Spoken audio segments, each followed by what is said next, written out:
Retour de Pierre à Jérusalem, accusation portée contre lui. La nouvelle de la conversion des païens parvient aux apôtres et aux chrétiens de Judée. Quand Pierre revient à Jérusalem, il lui reproche d'être entré en relation avec des incirconcis, 1 à 3. Discours de Pierre. La vision de Joppé. Pierre fait l'exposé suivi de ce qui s'est passé. Il raconte d'abord la vision qu'il eut à Joppé, l'ordre de tuer et manger des animaux impurs, ses objections, la réponse du Seigneur, avril 2010. La rencontre avec Corneille. Pierre dit comment, la vision à peine achevée, 3 hommes envoyés de Césarée viennent le chercher. L'Esprit lui dit de les suivre. 6 frères, qu'il présente à ses auditeurs, l'accompagnent. Ils entrent dans la maison de Corneille. Celui-ci leur raconte qu'un ange lui a ordonné de faire venir Pierre pour entendre de sa bouche le message du salut, novembre 2014. L'effusion de l'Esprit. Pierre raconte enfin comment, pendant qu'il parlait aux païens assemblés chez Corneille, l'Esprit descendit sur eux de la même manière qu'il était descendu sur les premiers chrétiens le jour de la Pentecôte. Il dit que ce fait lui rappela la parole de Jésus sur le baptême du Saint-Esprit et il conclut qu'il ne pouvait s'opposer à Dieu, puisque Dieu faisait à ses incirconcis le don qu'il avait accordé à eux, juifs, à cause de leur foi en Jésus-Christ, 15 à 17. L'effet produit. Les opposants sont réduits au silence. Ils glorifient Dieu d'avoir donné à des païens la repentance qui conduit à la vie, 18. Verset 1. Verset 1 à 18 Pierre se justifie devant l'église de Jérusalem. Mais, cette particule fait pressentir l'opposition que vont susciter au sein de l'église de Jérusalem les faits accomplis à Césarée. La parole de Dieu signifie ici tout l'évangile de la grâce, que des païens venaient de recevoir. Verset 3. Ceux de la circoncision, c'étaient les juifs convertis à l'évangile qui comme tels, étaient circoncis et qui, de plus, regardaient comme indispensable que les païens reçussent eux aussi la circoncision pour entrer dans l'église. Ce qu'il reproche à Pierre, ce n'est pas seulement d'avoir baptisé des incirconcis, mais déjà d'être entré en relation avec eux et d'avoir mangé à la même table. Le texte occidental, des, Pesquito, etc., porte versets 2 notablement plus développés. Après un assez longtemps donc Pierre voulut aller à Jérusalem et ayant convoqué les frères et les ayant fortifiés, il partit, et faisant de nombreux discours, il allait par les campagnes, les enseignant. Mais lorsqu'il fut arrivé à Jérusalem et qu'il leur eut annoncé la grâce de Dieu, ceux de la circoncision discutaient contre lui. Verset 4. Grec, mais Pierre ayant commencé leur exposé avec suite. Voir, sur ce récit de Pierre, acte 10.9 et suivant, note. C'est une apologie que prononce l'apôtre, il doit se justifier, en présence de chrétiens, d'avoir amené au Sauveur Corneille, sa famille et ses amis, prémices du monde païen que Dieu veut sauver. Tellement le pauvre cœur de l'homme est lent à recevoir la vérité et à croire à la miséricorde divine. Cet apôtre qui se justifie devant ses frères avec tant d'humilité, c'est le même Pierre dont l'ignorance, ou plutôt la spéculation intéressée, a fait le premier des papes. Luc rapporte ici pour la seconde fois ce récit, à cause de l'importance qu'il avait pour les chrétiens judaïsants de Jérusalem. Verset 11. Au lieu de, où nous étions, Codex Sinaiticus, B, A, D, le texte reçu, majuscule, acte 11, porte, où j'étais. C'est que Pierre avait auprès de lui les frères de Joppé qui l'accompagnèrent à Césarée, acte 10.23. Verset 12. En prononçant ces mots, Pierre présentait à l'assemblée ses 6 frères, leur nombre n'était pas indiqué en acte 10.23, qui, non seulement étaient allés avec lui à Césarée, mais qui l'avaient ensuite accompagné jusqu'à Jérusalem et qui lui servaient de témoins. Leur témoignage avait d'autant plus d'importance qu'ils étaient eux-mêmes des juifs convertis, acte 10.45-46, note. De Corneille, grec de l'homme. Verset 15. Les mots, comme je m'étais mis à parler semblent indiquer que Pierre se proposait de prolonger encore son discours, mais qu'il fut interrompu par l'effusion inopinée de l'Esprit, acte 10.44, note. Au commencement, c'est-à-dire au jour de la Pentecôte. Dieu n'avait fait aucune différence, pourquoi les hommes en feraient anti une. Verset 16. Cette parole, que le Seigneur avait adressée aux apôtres avant de les quitter, acte 1.5, Pierre l'applique avec raison à ses auditeurs de Césarée, parce qu'il en avait vu de ses yeux l'accomplissement au milieu d'eux. Verset 17. Conclusion à laquelle nul ne pouvait rien répliquer. L'apôtre, en effet, se serait opposé à Dieu s'il avait refusé d'admettre dans l'Église des hommes qui avaient reçu le Saint-Esprit. On a proposé de traduire, Dieu leur a fait le même don qu'à nous, à eux qui ont cru, c'est-à-dire, pour avoir cru. Mais la construction que nous avons suivie est plus conforme à l'ordre des mots en grec. Elle présente d'ailleurs un sens très approprié.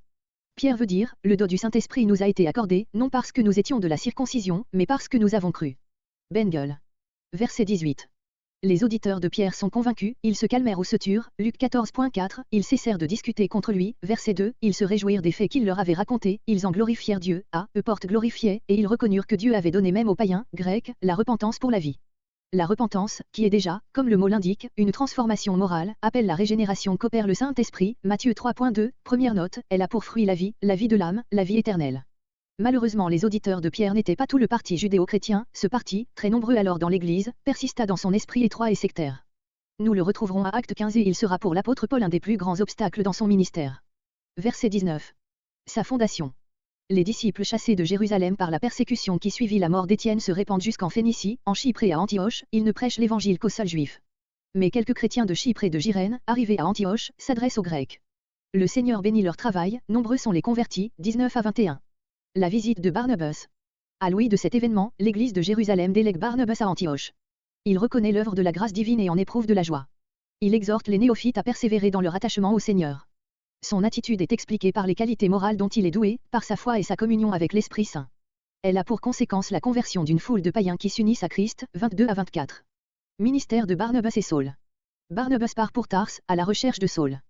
Quand il l'a trouvé, il l'amène à Antioche, où ils travaillent ensemble une année entière à édifier l'Église et à évangéliser la multitude. Le nom de chrétien est donné pour la première fois aux disciples à Antioche, 25-26. Prophète de Jérusalem à Antioche. Secours apporté d'Antioche aux églises de Judée. Des prophètes descendent de Jérusalem à Antioche, l'un d'eux, Agabus, prédit une famine, qui eut lieu, en effet, sous Claude. Les chrétiens d'Antioche envoient à leurs frères de Judée des secours proportionnés à leurs moyens. Ils chargent Barnabas et Saul de porter leur contribution, 27 à 30. Fondation de la première église en pays païen. Versets 19 à 30. L'église d'Antioche. Luc remonte dans son récit à Acte 8.4, nous montrant par un second exemple que la persécution dont la mort d'Étienne fut suivie transforma les chrétiens dispersés en autant de missionnaires qui portèrent au loin l'Évangile. Ceux qu'il nous présente maintenant se dirigèrent vers le nord. Quittant les frontières de la Terre Sainte et suivant les côtes de la Méditerranée, ils pénétrèrent en Phénicie. De là les uns s'embarquèrent pour l'île de Chypre, où nous suivrons plus tard l'apôtre Paul, les autres s'avancèrent jusqu'à Antioche, en Syrie. Cette grande cité, ancienne capitale de l'empire des Séleucides, était alors la troisième ville de l'empire. Elle devint, dans l'âge apostolique, l'un des foyers principaux de la vie chrétienne. De l'église d'Antioche partirent les premiers missionnaires, acte 13. Sa fondation fut donc un événement qui eut des conséquences importantes. En parcourant ces diverses contrées, les fidèles de Jérusalem saisissaient toute occasion d'annoncer la parole, mais ils s'adressaient aux Juifs seulement, ignorant encore que la miséricorde divine destinait la même grâce aux païens. Toute différente fut la conduite de quelques autres croyants, décrite au verset suivant. Verset 21. Ces quelques-uns étaient les uns originaires de l'île de Chypre, les autres de Cyrène en Afrique et par là même plus affranchis des préjugés judaïques parce qu'ils avaient subi l'influence de la civilisation grecque. Ils parlèrent aussi aux Grecs, c'est-à-dire aux habitants païens d'Antioche, leur annonçant le Seigneur Jésus, comme leur sauveur. Et comme la main du Seigneur était avec eux, c'est-à-dire que son Saint-Esprit rendait leurs paroles vivantes dans les âmes, un grand nombre de celles-ci crurent et se convertirent au Seigneur. Ainsi fut fondée une église composée de païens convertis. Le texte reçu, au lieu de ces mots, aux Grecs, porte, aux hellénistes, ce qui signifierait à des Juifs parlant la langue grecque, voir sur ce terme acte 6.1, deuxième note. Cette leçon qui se trouve, il est vrai, dans B et des majuscules et qui paraît appuyée par l'erreur de copiste du Codex Sinaiticus, où l'on lit, évangéliste, fausse, acte 6.1, le sens de notre récit. En effet, la conversion d'hellénistes n'aurait pas été un fait nouveau, or Luc oppose précisément l'action de ces quelques Cypriotes et Cyrénéens à la conduite des autres chrétiens dispersés qui ne s'adressaient qu'aux Juifs, verset 19. Verset 22. L'église de Jérusalem, ayant appris ce qui se passait à Antioche, y envoya Barnabas, afin d'en prendre connaissance et de diriger ce nouveau mouvement religieux. Elle avait de même envoyé Pierre et Jean en Samarie, acte 8.14. Ces faits nous montrent que les apôtres exerçaient l'autorité dont Jésus les avait revêtus pour surveiller et gouverner toute son Église. Ils en fondaient et en maintenaient ainsi l'unité. Le Nouveau Testament n'est point favorable au congrégationalisme. Verset 23. Barnabas, voir sur ce disciple acte 4.36 note, reconnut bien vite dans la conversion de ces païens d'Antioche une œuvre de la grâce de Dieu et il s'en réjouit.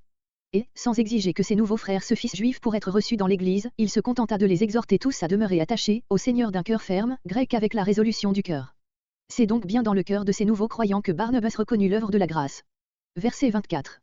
Ce beau témoignage rendu au caractère chrétien de Barnabas montre combien il était propre à exhorter ainsi ses nouveaux convertis et à les affermir dans la foi, il montre aussi combien sa coopération dut être un moyen puissant d'amener au Seigneur cette multitude d'âmes sauvées. Homme de bien, grec, homme bon, excellent et Barnabas était-elle parce qu'il était rempli d'Esprit Saint et de foi, comparé acte 6.5. Une foule considérable, grecque, fut ajoutée au Seigneur, expression caractéristique, c'est au chef de l'Église que les croyants sont unis et c'est par leur union avec lui qu'ils deviennent membres de son corps. Béomé au Seigneur, comparé acte 2.41. Verset 26. Barnabas avait connu Saul à Jérusalem, acte 9.27 et suivant, il savait quel puissant secours celui-ci pouvait apporter à l'église d'Antioche, c'est pourquoi il voulut assurer aux troupeaux naissants la coopération de ce serviteur de Dieu. Le résultat de leur commune activité pendant une année entière fut qu'ils enseignèrent une foule considérable. On a proposé de traduire, ils furent accueillis comme hôtes, Matthieu 25.35, mais le verbe grec a souvent le sens de être réunis, s'assembler, acte 4.5. D'autres considèrent les deux, dont nous rendons le premier par même, comme corrélatif, en partie ils se réunirent dans l'église, en partie ils instruisirent la foule au dehors. Luc ajoute ici cette remarque importante, sans nous dire par qui fut donné aux fidèles d'Antioche ce beau nom de chrétien.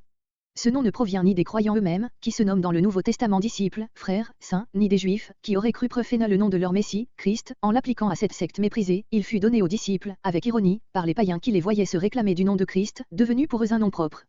Cette vue est confirmée par l'historien Tacite, qui lui-même fait dériver de Christ le nom de chrétien, Annales 15, 44. Elle est confirmée aussi par les deux seuls passages du Nouveau Testament où se trouve ce nom, acte 26.28, 1 Pierre 4.16, ces passages prouvent, l'un et l'autre, que cette appellation n'était pas née dans l'Église, comparez 1 Pierre 4.16, note. Les chrétiens furent nommés ainsi pour la première fois à Antioche, parce que là fut constituée pour la première fois une église au sein d'une population païenne. Verset 27. Ces prophètes étaient-ils envoyés à Antioche par l'église de Jérusalem? Ou venaient-ils par un mouvement de l'esprit? Ou enfin fuyaient-ils devant la persécution? Toutes ces opinions ont été soutenues, mais aucune ne peut se prouver, parce que le texte garde le silence à cet égard. Quant au don de prophétie dans le Nouveau Testament, voir 1 Corinthiens 14.2, première note, où ce charisme, ce don de la grâce, est exposé dans son rapport avec le don de parler en langue, voir la note suivante.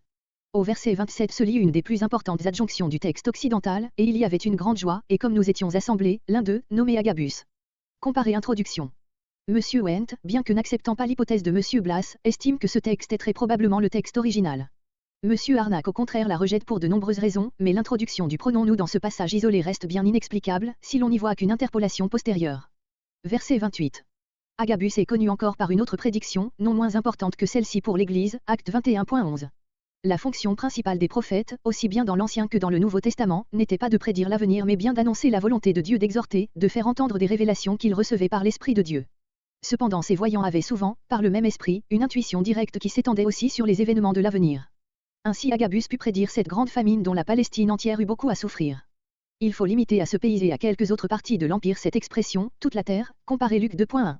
Nous apprenons, en effet, par Joseph, Histoire ecclésiastique XX 2.6, et par Eusèbe, Histoire ecclésiastique 2.12, qu'une telle famine eut lieu la 4e année du règne de Claude, répondant à l'an 44 de l'ère chrétienne. Verset 29. Les chrétiens d'Antioche eurent sans doute aussi à souffrir de la famine, mais moins, pareil, que les frères qui demeuraient en Judée, ou peut-être la mise en commun des biens plus généreuses que sages, avaient laissé après elle la misère, acte 4.34-35, et où, en outre, tous avaient été éprouvés et appauvris par la persécution. Et précisément alors cette persécution sévissait de nouveau à Jérusalem, acte 12.1. Les membres de l'église d'Antioche saisirent donc avec empressement cette occasion de venir au secours de leurs frères de Judée. Ainsi ils leur montraient par leur charité la réalité de leur foi et leur reconnaissance pour avoir reçu d'eux le trésor de l'Évangile. Plus tard, l'apôtre Paul fit dans les églises de la Grèce des collectes en faveur de ces mêmes chrétiens de la Judée, 1 Corinthiens 16.1. Verset 30. Le titre d'Ancien paraît ici pour la première fois dans le livre des Actes, où il se retrouve souvent dans la suite. Cette charge existait donc dès lors dans l'église de Jérusalem, nous ignorons le moment où elle fut instituée. Chaque troupeau était dirigé par un collège d'anciens, chargé aussi d'enseigner et d'édifier, selon qu'il en avait le don. Ces anciens, en grec presbyterois, d'où prêtres, portèrent plus tard le titre de surveillant, en grec épiscopois, d'où évêque. Voir acte 20.17-28, acte 1.5-6, 1 Pierre 5.1 et suivant.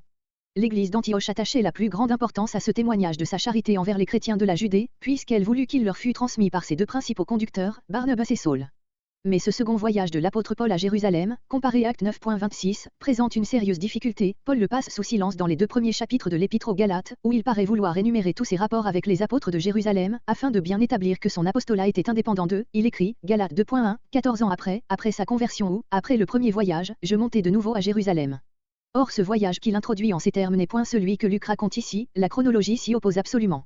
En effet, nous venons de voir que Paul se rend à Jérusalem à l'occasion de la famine qui eut lieu l'an 44, ce qui placerait son premier voyage ou du moins sa conversion en l'an 30. Le voyage de Galates 2.1 coïncide avec le concile de Jérusalem, vers l'an 60. Mais, d'autre part, Paul pouvait y omettre une visite qu'il aurait faite dans l'intervalle à Jérusalem. Beaucoup d'interprètes et d'historiens estiment que non ayant conclu que le voyage mentionné dans notre passage ne peut avoir eu lieu, que Luc a donc été induit en erreur. D'autres exégètes ont supposé que, la collecte étant destinée aux frères qui habitaient la Judée en général, Paul pouvait ne pas être allé jusqu'à Jérusalem, mais s'être arrêté en route, à Césarée, par exemple. Cette opinion serait assez plausible, si elle n'était renversée par la déclaration très claire de Acte 12.25. Il faut chercher ailleurs la solution du problème. Ou plutôt le problème ne se pose que si l'on part d'une interprétation contestable du texte Galates 2.1. Paul, dit-on, cherche à prouver dans Galates 1 et Galates 2, l'indépendance de son apostolat à l'égard des 12 et énumère à cet effet toutes les circonstances où il aurait pu se trouver en relation avec eux. Mais cette intention n'est manifeste que dans le chapitre 1er des Galates, où Paul affirme qu'il resta 3 ans après sa conversion sans voir les apôtres, Galates 1.18. Le chapitre Galates 2 aborde un sujet différent et les mots par lesquels il débute, 14 ans après je montai de nouveau à Jérusalem, n'impliquent pas nécessairement qu'il n'y fût pas revenu dans l'intervalle, car de nouveau ne signifie pas pour la seconde fois, mais simplement une autre fois, qui peut aussi bien être la troisième. Paul pouvait omettre de mentionner son second voyage à Jérusalem, parce qu'il fut occasionné par une simple commission, dont il devait s'acquitter auprès des anciens et qu'il ne vit point alors les apôtres, car Pierre était à ce moment en prison et Jacques venait d'être mis à mort, acte 12.1 et suivant. Les autres avaient probablement quitté Jérusalem, acte 12.17, deuxième note. On trouvera les principaux arguments contre la réalité de ce voyage dans un sabbatier, l'apôtre Paul, page XX, XXI et ceux qui lui sont favorables dans Frédéric Godet, Introduction au Nouveau Testament, I, page 116.